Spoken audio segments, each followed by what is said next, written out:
بینەرانی بەڕێز ئەو کاتتان باش بە خێبنەوە بۆ پرۆگرامێکی دیکەی ڕوانگە لە بەشی یەکەمدا حوتوی ڕابردوو باسی مەسەلەی ئەنفالمان کرد لەگەڵ دوو بنەماڵەی قوربانیەکان بەختیار مەحموود و کاگالی مەحموود کاردووچیان لە ڕێکخراوی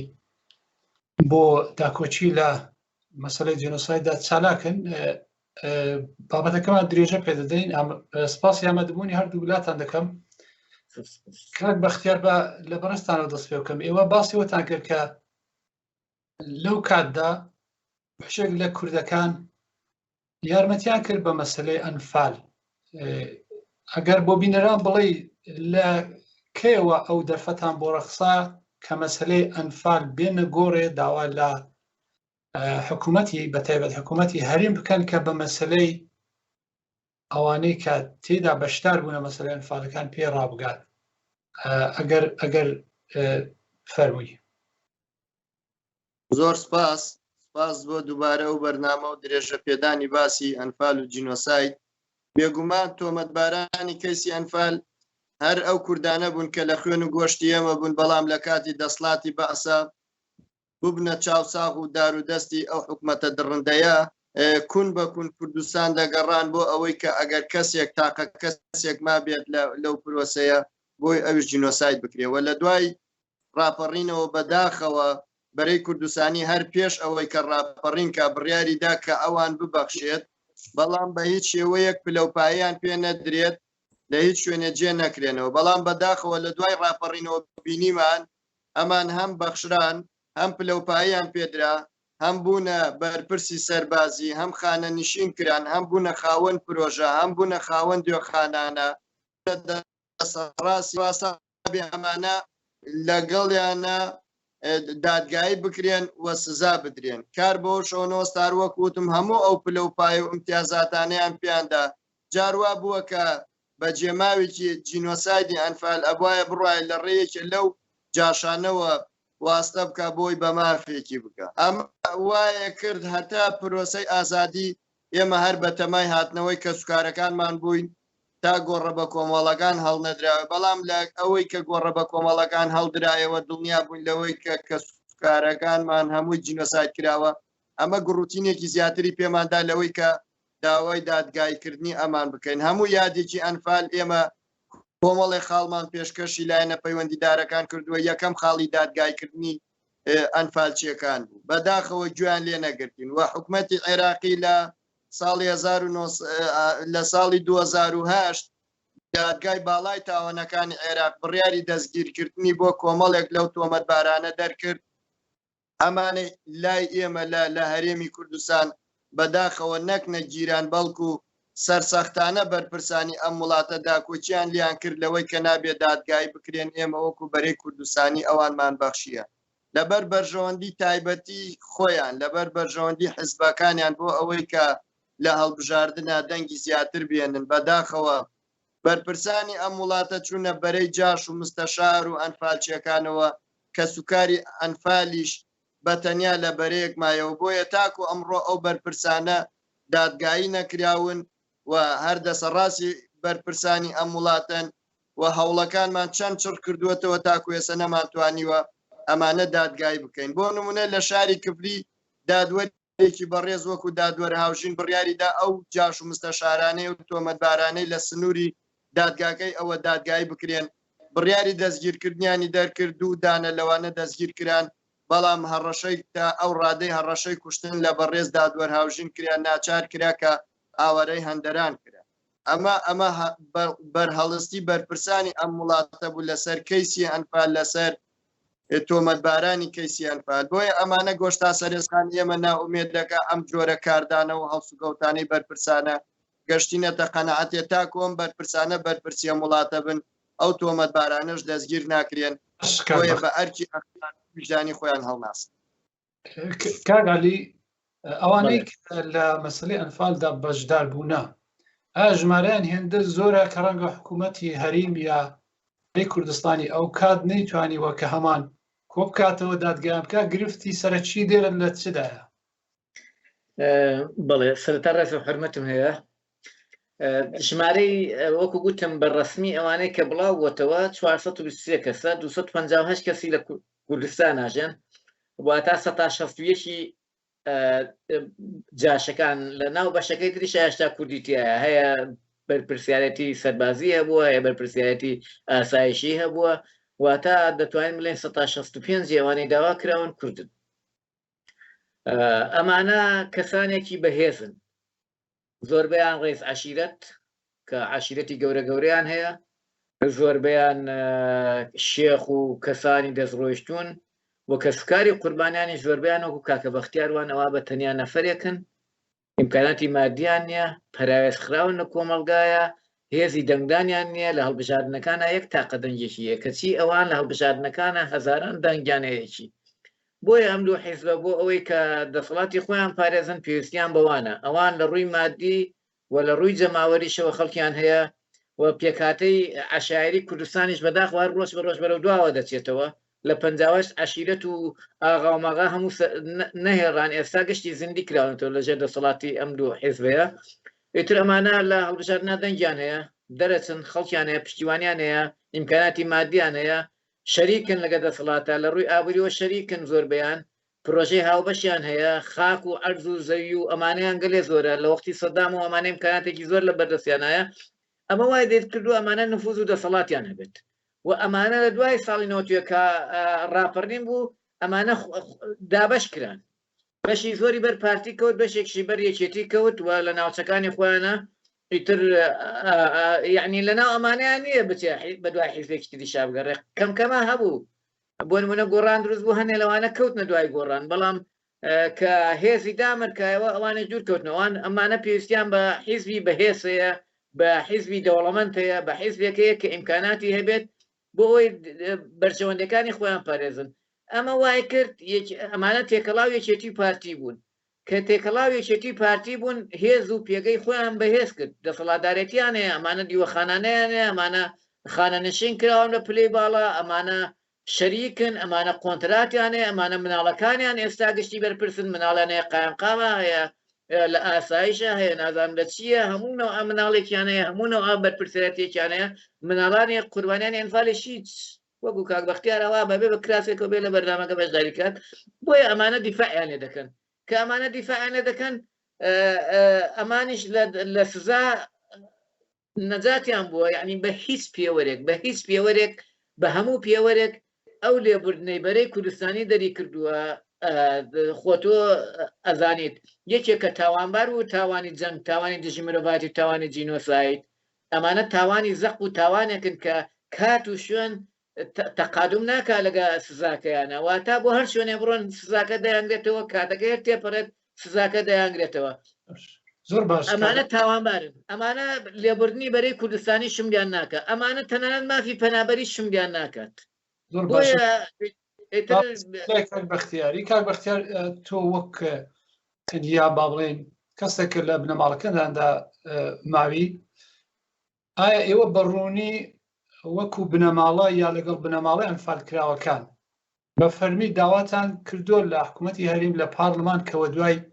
ئەو کارە بکەون و وەڵامی ئەوان چ بوو ئێمە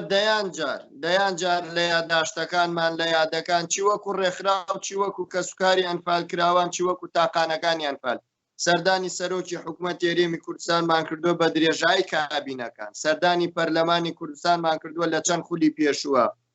هەمیشە وتومانە ئەمانە تاوانیان کردووە بەرامبەر میلەتی خۆیان خاک و وڵاتی خۆیان پشتووە مەڕ و ماڵات و هەموو ئەوای خۆیان تاڵان کردووە ئەبێ دادگای بکرێن زۆر بێ دەسڵات بوون یعنی تەنانەت ئەچیتە پەرلەمانی کوردستان سەرۆکی پەرلەمان بەقەت یەک فەرمانبەرێ دەسڵاتی نییە بەرامبەر دادگایکردنی تۆمەتبارانی کەیسێن پا تاکە وەڵامێکە هەیانە ئەڵێن ئەوانە بەرەی کوردستانی بەخشیوانێتی جارێکیان ئێمە چوینە پەرلەمان زیاد فشارمان خستە سەر سەرۆکی پەرلەمان وتی کاگە ئێمە وەزیری ناوخۆمان بان کردووە بۆ بەو کارە هەڵناسی پرسیارمان لێ کردووە شوتێتی ڕاستی ئەوە بابەتێک کە پێویستی بە قەراری سیاسیەوە منیش مەرجەعی خۆم هەیە ئەگەر مەرجەعی خۆم بڕیار لەسەر ئەوە نەدا ناتوانم ئەو کارە جێبەجێ یعنی بەڕوونی پیان وتوین ئێمە وەکو حکوومەت ناتوانین بە دەستگیرکردنی ئەوان چ لە ئاست وەزیری ناوخۆ چ لە ئاست پەرلەمان چ لە ئاست دادگاکان یعنی دادوەرەکانیش گوێ لە مستی حزبن تەنیا یەک دادوەری بەڕێز هەڵوێستی بوو دەربارەی دادگایکردنی تۆمەتبارانی کەیسیان فالبینیمان چۆن ئاوەرەی هەندەران کرا هەڵوێستی ئەمان نەگۆڕە لەوەی کە ئەڵێن نابێ ئەمانە دادگایی بکرێن هەندێک جار ئەڵێن کێشەی کۆمەڵایەتی دروستە بێ نازانم یعنی لە جێبەجێکردنی یاسا بۆ کێشەی کۆمەڵایەتی دروست بێت بەڵێ بە درێژایی ئەم چەند ساڵە لە نەوەتەکان و تاکو ئێسا خاڵی سەرەکی داواکاری ئێمە وەکو ڕێکخراویش ئەو بۆ کە ئەبێ ئەمانە دادگای بکرێن بەڵام هەڵوێستی بەرپرسانی حزبی نەگۆڕ بووە لەسەرەوەی ئەگنابێ ئەمانە دادگای بکرێن ئەمانە ئەبێ بێڵدرێنەوە بۆ ئەوەی کێشەی کۆمەڵایەتی دروست نەبێ بۆ ئەوەی ئەمانە بە شێوەیەک لە شێوەکان بپارێزکەن ئەوە هەڵوێستی بەرپرسان بوو کاک علی خۆ دەزانی حکوومەتی هەریم بەشێکە لە حکوومەتی باڵی ناوەندی حکوومەتی سەرانسەری عێراق دادگای بەرزی وڵات دادگای حکوومەتی ناوەندی عێراق ئەم لەمباریەوە تا ئێستا چ هەڵوێستێکی گرتووە ئەوەی کە باسمان کرد کێشەکە لەوەیە جێبەجێکردنی یعنی فشارەکە وایە حکوومەتی عێراق بکردای بەڵام ئەویش ناکات من ناو هەیە لە لیستی ئەو تاوانبارانە کوردیشە چۆتە پەرلەمانی عێراقەوە و بۆتە بەرپرسی لێژنەی ئەمنیش لە پەرلەمانی عێراقا و کەسمانە بووە کورد بووە ناوی لە لیستەکەی هەیە بۆتە فەرماندەی گشتی هێزی ئاسمانی هەموو عێراقیش بۆیە یعنی کێشەکە لەوەیە ئەوانش خۆیان بە بەرپرس نازان ئەوان یعنی لەم بینە هەندێک نامە پیشاندات کاکەش باسی کرد لە ساڵی 2015 کە ئەو بڕیارە جوڵێنرا لە داواکاری گشتی و لە ژێر فشار و ئەملا ئەولا و ئیمزاکۆکردنەوە ئەوانە لە گەرمیان تاکە حاکم ئەویش دوای ئەوەی کە دوو ڕێکخرا و دوو ڕێکخراوی پرسی جینۆسایت سکاڵایان تۆمار کردبوو لە شارەکەی کاک بەختیار ئەو دۆسیە جوڵێنرا دوای ئەوە ئیتر داواکاری گشتی من ئاخر جار پارە پێرارەکە چوومەلایەن بانگمی کرد گوتم ئێوە بەزانم ئێوە پێشتر نامە و نامەگۆڕێنێک شتانە کرد بەڵام ئێستا نامەش ناوێرە نامەش وەڵامی نامەکانمان بدەنەوە وتی کاکە گیان ئێمە پێمان وتراوی وەختان بەسەرەوە نەبێت داواکاری گشتی یەکێتی و پارتی داواکاری گشتی ئەمبان کردووە کاک بەختیارەوانش پارەکە پێکەوە چوونە لای پەرلەمان پێکەوە یعنی من زۆرجار لەو سەردانی شتانە لەگەڵ ڕێکخراوەکەی وان چکە تاخر ڕێکخراوی شەرعیە کە بۆ مەسەلەی ئەنفال کراوان زۆر بێدەربەستانە تەعامل دەکەن وتی پێمانیان گوتووە وەختان بەسەر ئەم پرسەوە نەبێت ئەم پرسە پرسی داواکاری گشتی نییە بڕۆن لە بەغاش سکاڵا بکەن مەبەستم لە بەغاش پێویستی بەوەیە ئەوانەی کاتی خۆی کە بەشێک بوونە لە پرۆسەی دادگاییەکە ئەبێ ئیلا ئەوانە بچن دۆسێکە بجوڵێنن من داوام لە یەک دوو ڕێکخراویش کرد کە تایبەتن بەوانە ناویان نایەنم تا ئێستا وەڵامیان نەبووە یعنی ئەو پرسە دەبێت هەرچەندە من باوەڕم وایە لە عێراقیش ناجوڵێنرێت لەبەرەوە وەکو پێشتر ئاماژەم پێدا نەفەر هەبووە مەسئولی لێژنەی ئەمنی بووە لە کورد بووە ئەندام پەرلەمان بووە کراوەتە لێژنەی مەسئولی لێژنەی ئەمنی لە پەرلەمانی عێراقا هەبوو کراوەتە فەرماندەی هێزی ئاسمانی کە لەو کاتەشدا لە هێزی ئاسمانی بۆ تاوانبارە بۆی کە بەشێک بوو لە کیمیابارانکردنی کوردستانە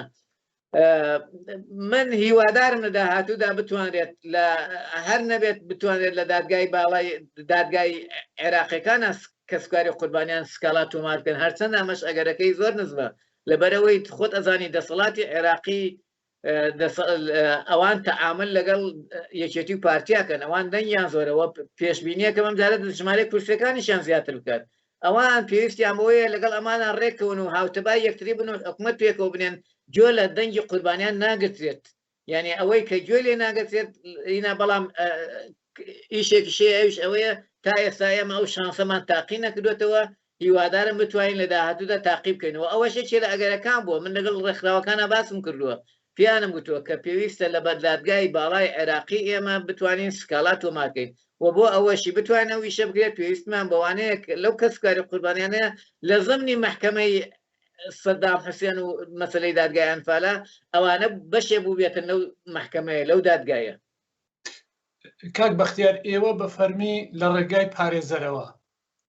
ئەو مەسلەی ئەنفالتان هێناوەتە گۆڕێ جا چ بۆ حکوومەتی هەریم چوە کات علی باسی دەکات داواتان لە ڕێگای پارێزەرەوە داواتان لە دادگای باڵای ڕاکردو کە بۆ مەسلەی ڕابگات بێگومان ئێمە هەوڵەکانمان هەم لە ئاست کوردستان بوو هەم لە ئاست عێراقش بوو بەڵام دادگای باڵای تاوانەکانی عێراق بە فەرمی داوای لە هەرێمی کوردستان کردووە پێم وا بێ 158 تۆمەتبارێکە یان 160 تۆمەتبارێکە لە سنووری هەرێمی کوردستانایە پێویستەمانە دادگای باڵای تاوانەکانی عێراق بکرێن و هیچ لێبوردنێکی گشتی نایانگرێتەوە و بە ئەوەی کەفالەت ئازاد ناکرێن ئەبێ ڕادەست بکرێن بەڵام بەداخەوە ئەوانە نەکراوە ئێمە لە ئاست کوردستانە هەموو هەوڵێکمان داوە لە ئاستی عێراق شاروەکو ئەم پیاوە بە ڕێزا ئاماژەی پێکرد ئەوان زیاتر گوێ لە جیەتی فەرمیەگرن وەکو حکوومەت بە تایبەت نوێنەری حەزبەکان ومێ دەکەم لە داهاتووە ئەو هەنگاو بنین بەرەو عێراقی من یەک نمونەیە بچووکرد بۆ باسکەم ئەو حاکم دادوەرهاوژینە کە وایە کرد دوو لە تۆمەتباران بگیرێن یەکێکیان کۆچی دوای کرد بەوەی نەخۆشیەوە ئەوی تریان کتابی ئەوەی بۆ کراکە پێشمەرگەیە و ئەبێ ڕادەست دادگای سەربازی بکرێت لە کاتێکە لە تاوانی جینۆسایدە هیچ پلەپایەکی حزبی و حکومی نایخواتەوە ئەبێ ئەو کەسە لەبەرەوەی تاوانی جینۆساد بۆ خۆی تاوانێکی جینۆساد سەر بەخۆیە جیاوازەکەی ئەوەیە کە ئەو کەسانەی کە ئەنجامدەری ئەو تاوانن هیچ ئەروەکو ئەم پیاوە بە ڕێزا ئاماژەی پێکرد لە وڵاتانە لجوئی سیاسی پێ نادرێت هەر پلەپایەکی بێ حەسانە نایگرێتەوە وەکو مێژوش چەند بەسەر بچێت ئەو تاوانە کۆن نابێ هەر ئەبێ دادگای بکرێ بەڵام بەداخەوە لە ئەم هەرێمی ئێمە بینیمان هەر بەوەی کە کراوە پێشمەرگە و دادگایەکی نازانم کارتۆنیان بۆ دروست کردو بەرەڵایان ئەمە یعنی ئەو پەڕی ئێمەی ناومێت کرد لە ئاست کوردستان و هەرێمی کوردستان هەموو هەوڵێکمانداوە لە ئاستی عێراقیش هەوڵمانداوە بەڵام ئومێد دەکەین لە عێراقا بەرنامەکانمان چڕتر بکەینەوە چونکە ئومێدێکمان بەم هەرێمی کوردستان و دادگاکانی نەماوە کاک عەلی ئەگەر بێم و لای بەرەستان ئێوە ماوەیەکی دەرەوە بوونەوە ڕێکخراوی کوردستان چیشتان هەبووە با دژی ئەنفال و تێکۆشانتان هەبوو ئەوەندەی کە ئێوە هەڵتاندا بێ لەم بارەوە توانیتان تا چ ڕادێک بچنە پێشە بەڕاستی لە ڕادەی نێونە توانیتان ڕێکخراوێک یا کەسانی کە لە مافەکانی مرۆڤدان ئەم مەسەلەی ئەنفال بۆن ڕابگەێنن بەڵێ پێش ئەوەی جواب بدەمەوە دوو جار کە سوکاری قوربانیان لەسەر دوو تاوانبار سێ جار لەسەر سێ تاوانباران سکاڵای کۆمەڵی گروپشیان کردووە زیاتریش لەوانە من ئاگادارم مەحاکمی کوردستان گویان لێ ڕناگرن ئەوە بۆ ئاگاداریتان یعنی چ لە سلێمانی و چ لە ئەولێر سکاڵا تۆمار کراوە لەسەر چەند تاوانبارێک و ئێمەش ڕێکخراوێک من بۆ خۆم دوو جار سکاڵام لەسەر هەر هەمویان تۆمار کردووە نامەکان ئێوە بینیتان خستانە سەر ئەوە سەر شاشەکەەوە زۆر بەداداچوونیشم کردووە چەند ساڵ خەریکی ئەنجومەنی دادوەری بوومە و خەریکی داواکاری گشتی ومە و ئێوە وەرن تەنها بڵێن ئەمانە تاوانبارن بە یەک کەلیمەیەک جواب نادەنەوە ڕۆژی خۆپشانانەکە ڕۆژی چواردەی چواردە ئەڵێن سەرچاو ئەمانە تاوانبارن داوام کردو ناوەکان ئەم دەنە پۆلیسیان تەرپول ئەڵەن باشە سەرچاو کە ئەو ڕۆژە تەوابوو بۆ 15 مانگ جوابت نادەنەوە گوێ لە کێشەکانی تو ناگرن بەڵێ بۆ مەسلەی دەرەوە زۆر ئیش کراوە لە دەرەوە بۆ نمونە ساڵی 2005 بۆ 2009 یەکێ لە بازرگانانی چ کیمیاوی کە دیسان بەشداریش بۆ لە تاوانی ئەنفالال بەچەکانی خۆی لەبەرەوەی لە بیرمان نەچێت زیاتر لە 180 گوندی کوردستان لە پرۆسی ئەنفالا کیمیاباران کراوە بەس ئەنفال نەبوو کیمیابارانیشی لەگەڵا بووە و هەموو پرۆسەکانی ئەنفال بە کیمیاباران دەستی پێ کردووە تاوان سزادرا بە 16 ساڵ و نوێ حکم درا ناوی فرانسوانرات بوو و ئێمە لە ئەوروپا نەکرد بە ڕێکخراوەکان پەیوەندی مامە پەرلەمانتارانی زۆر وڵاتەوە کردووە هەر لە سوید کە پەرلەمانی سوید دانی ناوە بە مەسلەی لێژنەی پەیوەندەکان دەروەی احترافی کرد بە ئەنفال کە جینۆسایدە تا دەگاتە پەرلەمانی کەنەدا تا ئاگاتە نەرویج تا ئاگاتە هۆڵندا 25 پەرلەمانتار بە ڕسمی ئیمزایان کردە سەرەوەی ئەنفال جینۆسایدە زۆر ئیش لە هەموو وڵاتانی ئەوروپا وڵاتانی دەرەوە ئیشی باش کرا و پەیوەندیمان بە زۆر ڕێکخراوی جیهانیەوەیە بۆ نمونە زانانی جینۆسایدی جیهانی ئەنفال بە جینۆساید دەناسێت جینۆساید وەج بە جینۆسایدی دەناسێت کە بارەکەی لە وڵاتە یەکگرتووەکانی ئەمریکایە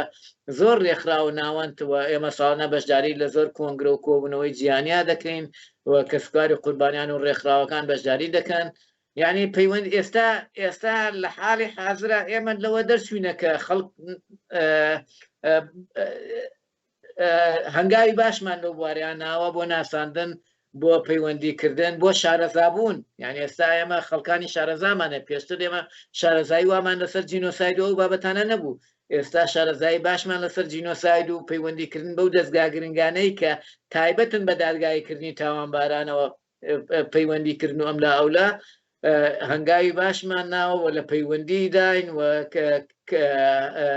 کاری باشمان کردووە لە داهاتووشدا باوەڕم وایە زۆر کاری تر کە کاری لەسەر دەکرێت ئێستاوا پرۆسەکە دەڕواتە ڕێوە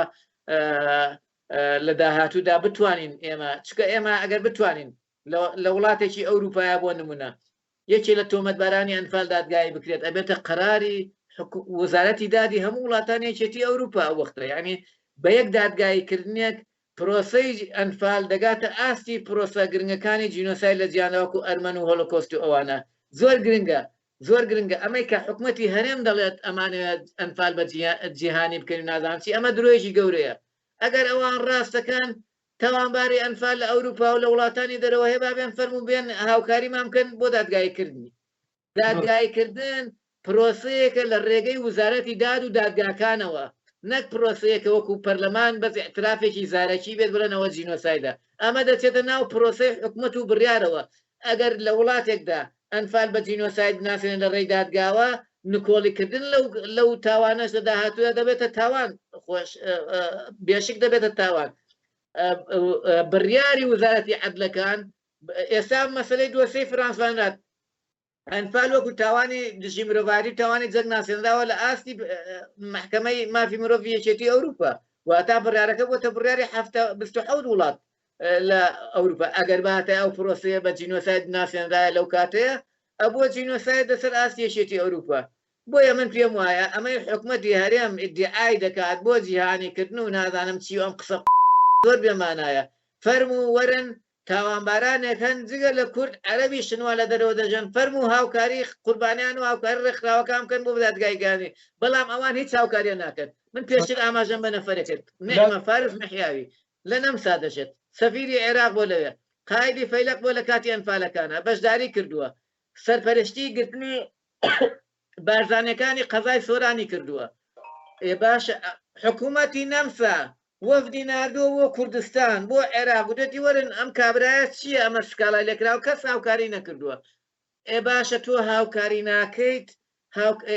بەچی ئەتەوێت ئەنفال لە ئاسی جیهانیدا بە جیهانی بکەیت کە بە جیهانیەوە نەشینە بەچی ئەتەوێت هاوکاری کەسوکاری قوربانەکەی ئەمانە